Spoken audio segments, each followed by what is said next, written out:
Welcome to గట్టూస్ kitchen. ఈరోజు నేను మీకు దొండకాయ ఆవబెట్టడం లేదా దొండకాయ పచ్చడి ఎలా చేయాలో చూపిస్తాను. సింపుల్గా అయిపోతుంది, చాలా రుచిగా కూడా ఉంటుంది. మనం కూరగాయలతో కూడా ఇలా పచ్చళ్ళు చేసుకుంటే హెల్త్ కూడా చాలా మంచిది. ఇది ఎలా చేయాలో ఇప్పుడు చూపిస్తాను. మీకు కనుక నచ్చితే నా ఛానల్ని లైక్ చేయండి, షేర్ చేయండి, సబ్స్క్రైబ్ చేయండి. ఇది మనం ఫ్రిడ్జ్లో పెట్టకుండా 2-3 డేస్ ఉంటుంది. ఫ్రిడ్జ్లో అవసరం కూడా లేదు. ఇలా కొంచెం కొంచెం చేసుకోండి, 2-3 డేస్ తినండి అంతే. మళ్ళీ ఇంకొక రకం చేసుకోవచ్చు, అప్పుడు తినాలనే ఇంట్రెస్ట్ కూడా ఉంటుంది.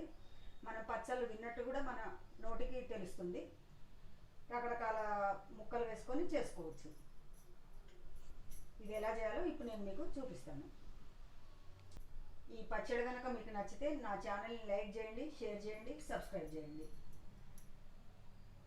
ముందుగా ఉప్పు కారం కలిపింది ఒక 1.5 స్పూన్ వేసుకోవాలి.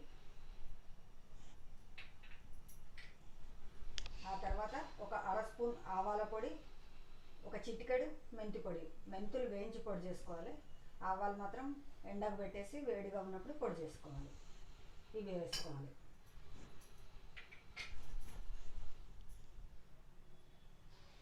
ఒక 1/2 స్పూన్ పసుపు, ఒక 1/2 స్పూన్ వెల్లుల్లి కచ్చా పచ్చా దంపింది. ఇదంతా వేసుకొని బాగా కలుపుకోవాలి.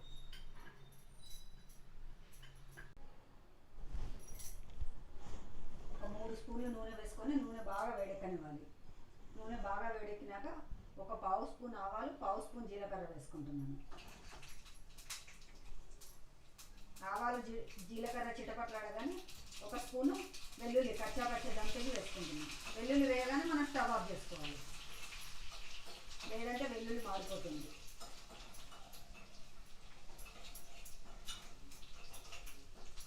దీన్ని గోరువెచ్చగా అయ్యే వరకు ఇలాగే వదిలేసేయాలి.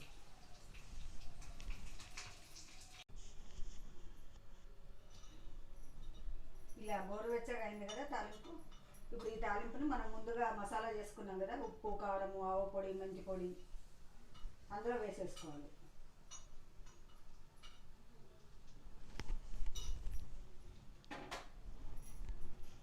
వేసుకొని దీన్ని బాగా కలుపుకోవాలి. ఈ తాలింపు ఇది మొత్తం చల్లబడింది కదా. ఇప్పుడు ఇందులో ఇవి దొండకాయలు నేను ఒక 50 గ్రామ్స్ వరకు తీసుకున్నాను. లేతవి, ఇలా లేతవి తీసుకొని శుభ్రంగా కడిగి తుడుచుకొని ఇలా చిన్న చిన్న ముక్కలుగా కట్ చేసుకోవాలి. ఇవి ఇందులో వేసేసుకోవాలి. వేసుకొని ఇవి బాగా కలుపుకోవాలి.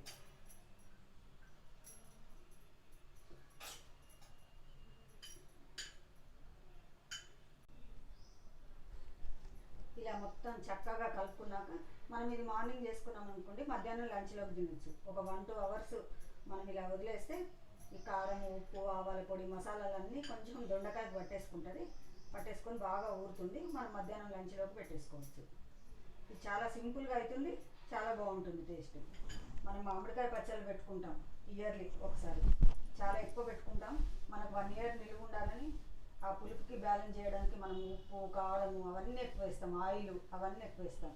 ఎక్కువ వేసి అది ఊరికి అది తినడం కూడా అంత హెల్త్కి మంచిది కాదు కదా. ఇప్పుడైతే శారీరక శ్రమ ఏం చేస్తలేము మనం, కాబట్టి మనం అది తినడం అయితే ఎక్కువ కాదు. ఉప్పు తగ్గించుకునే వాళ్ళు ఫ్రిడ్జ్లో పెడుతున్నారు, మరి ఫ్రిడ్జ్లో పెట్టడం కూడా అంత మంచిది కాదని అంటున్నారు. దాని బదులుగా మనం కూరగాయ తిన్నట్టు అవుతుంది, పచ్చడి కూడా తిన్నట్టు అవుతుంది. నేను కారము, మసాలాలు కొంచెమే వేసాను, కూరగాయలు ఎక్కువ వేసాను.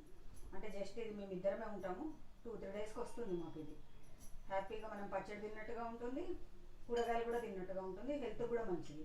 2-3 డేస్కి చేసుకోండి, తినండి. కడకరలాడుతూ ఉంటాయి ముక్కలు కూడా. మనం ఇలాగే పండు టమాటోలు కూడా వేసుకోవచ్చు. విత్తనాలు తీసేసి సన్నగా కట్ చేసుకొని సేమ్ ఇదే తాలింపు అంతా చేసుకున్నాక చల్లబడినాక టమాటో ముక్కలు కూడా అందులో కలుపుకోవచ్చు. సింపుల్గా అవుతుంది, బాగుంటుంది టేస్ట్ కూడా. ఒకసారి చేసి చూడండి. ఇదైతే మేము దొండకాయ ఆవా అంటాము, దొండకాయ పచ్చడి అయినా అనొచ్చు. ఇది రెడీ అయిపోయింది, దొండకాయ పచ్చడి రెడీ అయిపోయింది.